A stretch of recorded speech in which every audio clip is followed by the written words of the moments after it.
Merci. Alors je vais m'installer un petit peu. Je vais juste vous prendre 30 secondes. Alors, Sébastien, euh, ton profil à toi, il est plutôt celui d'un enseignant, de quelqu'un qui accompagne les jeunes générations dans leur processus de formation, hein, c'est bien ça, C'est ça. dans une belle école de notre territoire qui est Cul- Pictura. Pictura. C'est Pictura, j'ai ça. tendance à mettre Cultura dedans, mais c'est Non, Pictura, Pictura. voilà, qui est situé à la pleine image. Certains d'entre vous connaissent peut-être sous l'ancien nom de Pôle 3D, hein, c'est Voilà, ça, exactement. dans laquelle il y a 4 grands univers, dont l'illustration. Voilà. Et toi, tu pilotes plutôt. L'illustration. Moi, en fait, j'ai créé la filière illustration au sein de l'école. L'école existe depuis 20 ans. On avait initialement une formation d'animation 3D. La 2D est apparue, le jeu vidéo. Et la filière illustration existe depuis 4-5 ans maintenant. Et donc, forcément, on a une interaction particulière avec l'IA de manière générale dans l'école.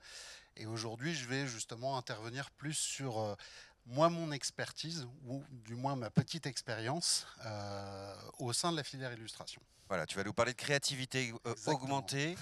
Tu as mené des expérimentations. Voilà, Et puis aussi de voir comment ça t'a amené à avoir des réflexions autour de tout ça. Merci. c'est ça. Donc effectivement, j'ai expérimenté pas mal de choses au sein de la filière. On a voulu créer une dynamique au sein de l'école. On a fait ce qu'on appelle une jam, qui nous a permis en fait de tester les IA à travers les différentes filières. En l'occurrence, on a donné des petits exercices à chacun des étudiants sur 2 jours pour pouvoir amener en fait une réflexion. Donc vraiment sur le côté, c'est le titre vraiment de la conférence, sur l'expérimentation, l'incitation et la conscience de l'IA. Je pense que ce qui est important, c'est que il faut d'abord poser un cadre, parce qu'il faut d'abord comprendre comment on va pouvoir utiliser l'IA, en l'occurrence dans l'illustration, parce que de base, on est sur de la création d'images fixes la plupart du temps. La filière est une filière illustration, graphisme et édition. Donc on a quand même une part assez fléchée, traditionnelle. On a beaucoup d'étudiants qui travaillent encore avec un crayon, que ce soit en première, en deuxième ou en cinquième année. C'est le même principe. Donc on va aborder cette notion d'IA et cette expérimentation à travers différents cadres. Beaucoup d'étudiants chez nous n'ont pas forcément cette notion de d'IA. Et d'ailleurs, ils ont, alors ce qu'on disait tout à l'heure, cette notion de rejet parce qu'ils ont un intérêt particulier pour le côté traditionnel. Et notre objectif, c'est justement d'aller pousser peut-être cette compréhension de l'IA à travers de l'expérimentation.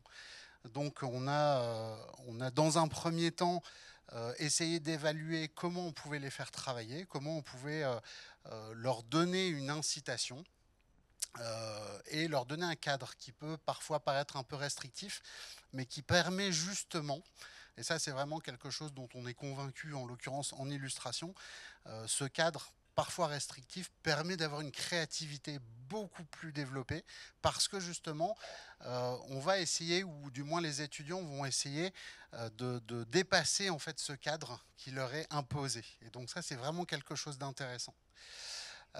Les méthodes pédagogiques qu'on va utiliser, la plupart du temps, sur ce type d'expérimentation, elles vont être plutôt ludiques. D'où l'aspect jam. On a testé donc sur 2 jours. Et en fait, c'est un retour d'expérience que je vous donne aujourd'hui.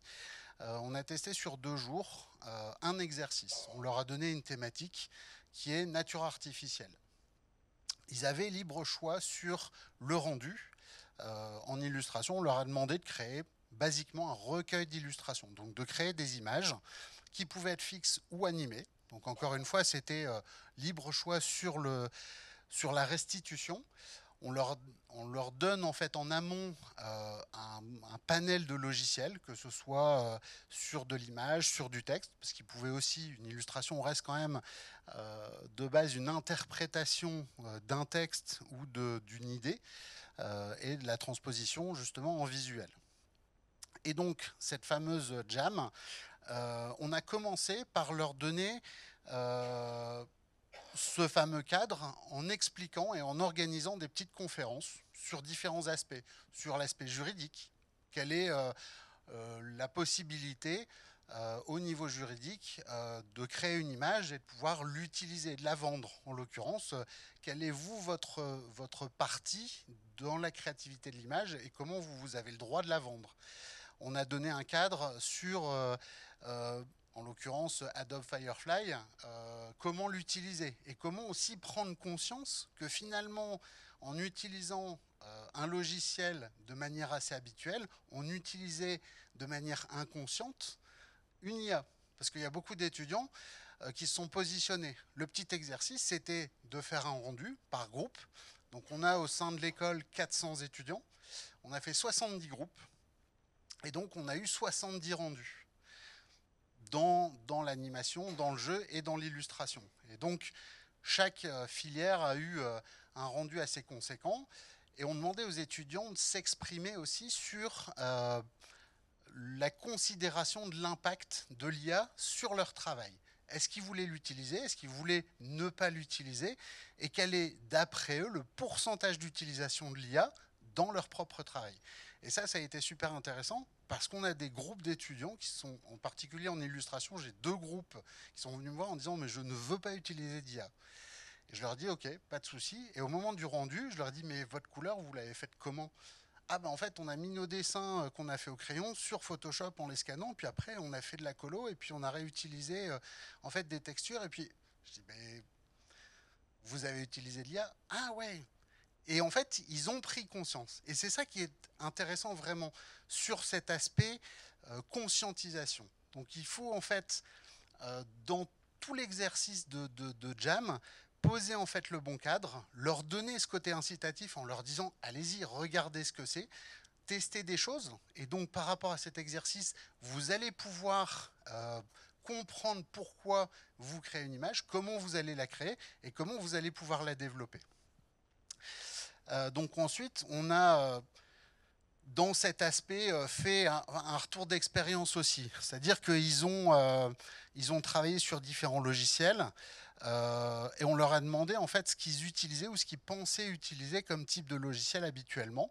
Donc on a forcément des choses qui sont revenues, mid-journée automatiquement, en particulier pour Lilu, Dali, Firefly. Et après on a ChatGPT qui arrive quand même assez fortement en tête parce qu'ils utilisent aussi pas mal de textes. Mais c'était intéressant d'avoir effectivement ce retour. Et donc, on a fait un exercice pour que les étudiants conscientisent en fait leur utilisation à travers en fait les questions d'éthique, à travers les questions juridiques et les questions sociétales. Il y a eu 4 conférences en fait sur le jeudi matin. Jeudi après-midi et vendredi toute la journée, ils ont pu expérimenter et on a laissé en fait un temps de réflexion aux étudiants et on a fait un retour d'expérience 15 jours plus tard. Donc l'intégration des différentes technologies finalement dans le processus de créativité, ça a été ce qui a soulevé le plus de questionnements. Pourquoi? Parce que sans leur imposer, on leur a demandé de travailler avec certains outils. Et de ce fait-là, ils ont essayé alors soit de s'en éloigner, justement sur l'aspect un peu réfractaire. Alors on revient sur des notions d'écologie qui comprennent pas toujours parce que ils ont peut-être plus l'habitude de travailler de manière traditionnelle et donc ils se sont servis de certaines excuses pour dire ben non, on ne travaille pas avec les logiciels, on travaille vraiment en tradi, on vous fait une belle image, il n'y a pas de souci, mais on va travailler comme ça. Et donc c'était intéressant d'avoir ce fameux retour. Et donc c'est faire prendre conscience à l'étudiant de la manière dont il travaille pour créer une image. Aujourd'hui, ce qui va être important pour nous dans la filière, c'est que l'IA va finalement devenir un outil, au même titre qu'un logiciel, qu'un ordinateur, etc. Et c'est un outil qu'on ne peut plus ignorer. Et pourquoi c'était important pour nous de tester ces choses-là? C'était justement pour avoir une capacité de réflexion par rapport aux outils et par rapport aux IA, et donc de dynamiser cette fameuse créativité. Donc là, on arrive, on a passé en fait la conscientisation par l'explication en conférence. On est arrivé sur le côté incitatif en leur donnant une part de logiciel et en leur expliquant pourquoi et comment ils pouvaient les utiliser, en leur laissant le choix de l'utiliser ou non. Et donc, on a eu beaucoup de préoccupations en fait de la part de nos étudiants sur l'impact de la création artistique, sur le contrôle de l'IA par rapport à l'humain. Enfin, j'ai quelques chiffres parce que on leur a renvoyé un petit questionnaire par la suite. On a par exemple 21% de nos étudiants qui sont préoccupés par le côté dépossédé de la création artistique. C'est-à-dire qu'ils ont l'impression qu'avec l'IA, ils ne pourront plus créer comme ils le faisaient avant. Avec l'IA, ils auront plus la possibilité de trouver du travail parce qu'on va les déposséder de leur créativité. Et en fait, en l'expérimentant, ils se sont rendus compte que finalement, ce n'était pas si mal que ça. Ça permettait de développer d'autres choses. On a eu des retours en fait d'étudiants qui effectivement étaient interrogés aussi par rapport à la propriété intellectuelle d'une image. Ils ont créé quelque chose, ils créent un visuel, l'IA les aide. Encore une fois, quel est le pourcentage qui leur appartient? Comment ils peuvent l'utiliser? Donc ça, c'était des questions assez récurrentes. Et on a vraiment fléché une trentaine ou une quarantaine de questions et on a beaucoup d'étudiants qui ont joué le jeu parce que sur les 400 étudiants, je crois qu'on est à 230 ou 240 qui ont rempli l'entièreté du questionnaire, ce qui est plutôt pas mal. Et donc ils ont vraiment joué le jeu. Donc c'était intéressant pour nous d'avoir ce retour. Et ça va nous permettre d'ailleurs par la suite de rédiger au sein de l'école une charte d'utilisation où on leur imposera rien en particulier, mais on va essayer de flécher, on va essayer de donner un petit peu une ligne directrice pour améliorer justement peut-être ce côté incitatif d'utilisation d'outils. Parce que, mine de rien, ça reste quand même relativement intéressant et important pour eux. Finalement, le côté incitatif va donner une amélioration sur la créativité. Parce que ça va pousser une sorte d'hybridation de réflexion entre la créativité initiale de l'étudiant et l'apport que peut donner une IA.